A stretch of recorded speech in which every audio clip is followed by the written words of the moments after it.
Welcome to Technology Paul. Today we're going to be looking at another subscription service from Amazon. It's called Kindle Unlimited. This isn't a new service by any means. It's actually been around for several years. Here's the gist. There's 1 million ebooks available for you to read, all for just $9.99 a month. Sounds pretty good, right? Kind of sounds like Netflix, but for books. So is it worth the hype? Well, that's actually a good question, especially since this book borrowing service has to go head to head with another popular service, your local library, which is usually free. And that's a price that's hard to beat. So let's dig in.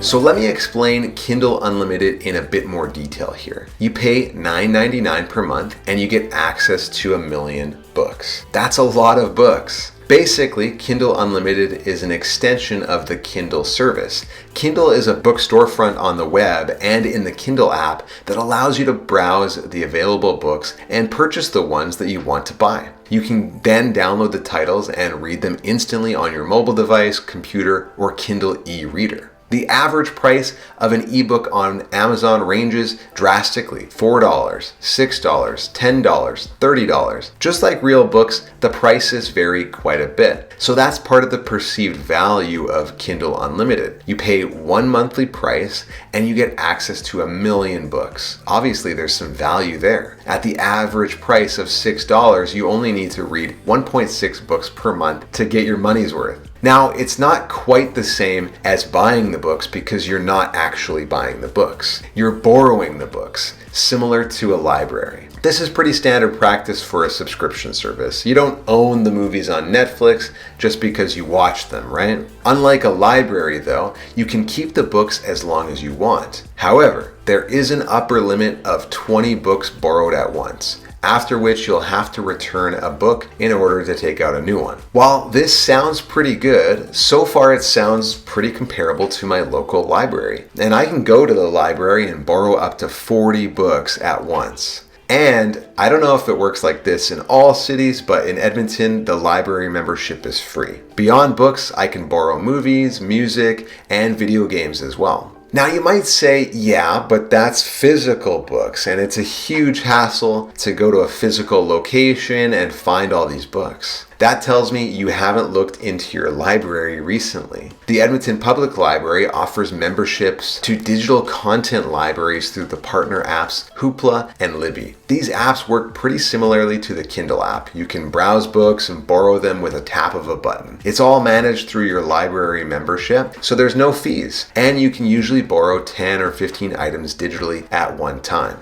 The Kindle app does allow you unlimited time with your borrowed books though, unlike the library, which is typically 3 weeks, so that's a point for Kindle. Plus, the library usually has a limit of how many copies of a certain title can be lent out at once, even for digital titles. That means sometimes you run into an option to place a hold instead of an instant download. So the library just isn't the option if you know you want to read the title without delay. Another nice thing about having Kindle Unlimited is the downloading books right from the Kindle app on my iPhone. Usually you have to do the workaround of buying the book on Amazon.com and then checking your Kindle library because Amazon doesn't want to pay the Apple tax on the purchase. Well, since there's no money changing hands when you borrow a Kindle Unlimited book, you can do the whole process in the app. How refreshing.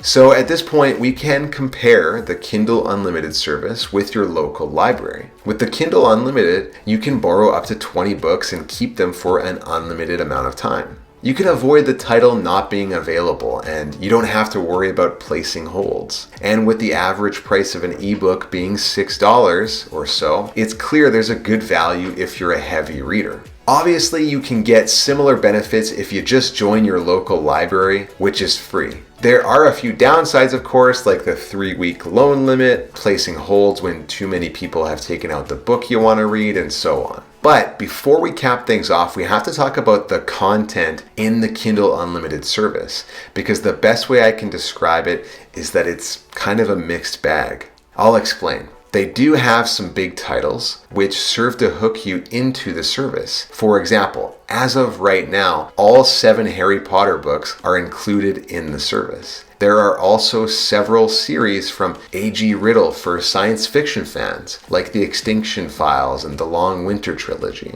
Plus, there's the Nameless series by Dean Koontz for the mystery thriller fans. Amazon must know my day job is in sales because they've also highlighted several professional improvement books in my field, all included with the subscription.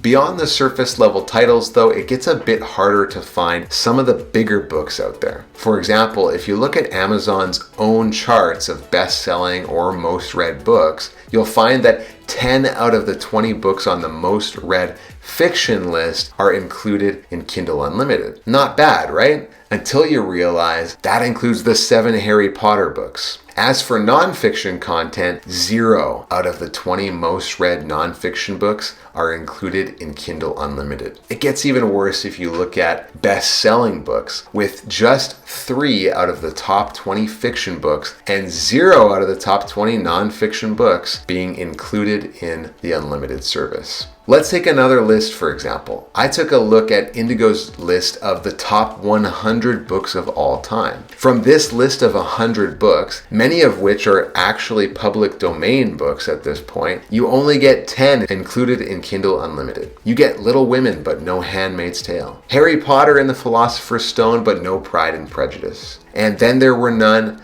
but no Da Vinci Code. Frankenstein, but no Alice's Adventures in Wonderland. War and Peace, but no Great Expectations. You get the point. Now, that's a list from Indigo, which of course is a competitor to Amazon in books. What about a list from Goodreads, which is a book review service owned by Amazon? While one of their top lists, which is simply titled Best Books Ever, is a great place to look. Well, I went through the top 30 best books ever, and how many are available on Kindle Unlimited? 6. 6 out of 30. You get Harry Potter and the Order of the Phoenix, Animal Farm, The Giving Tree, Jane Eyre, Harry Potter and the Philosopher's Stone, and The Lightning Thief. So in short, there are popular, critically acclaimed books on Kindle Unlimited. However, chances are the specific book you're looking for isn't on it. Amazon has loaded up several big titles to get your attention, to get you sucked in, but in the end, the content doesn't live up to the hype.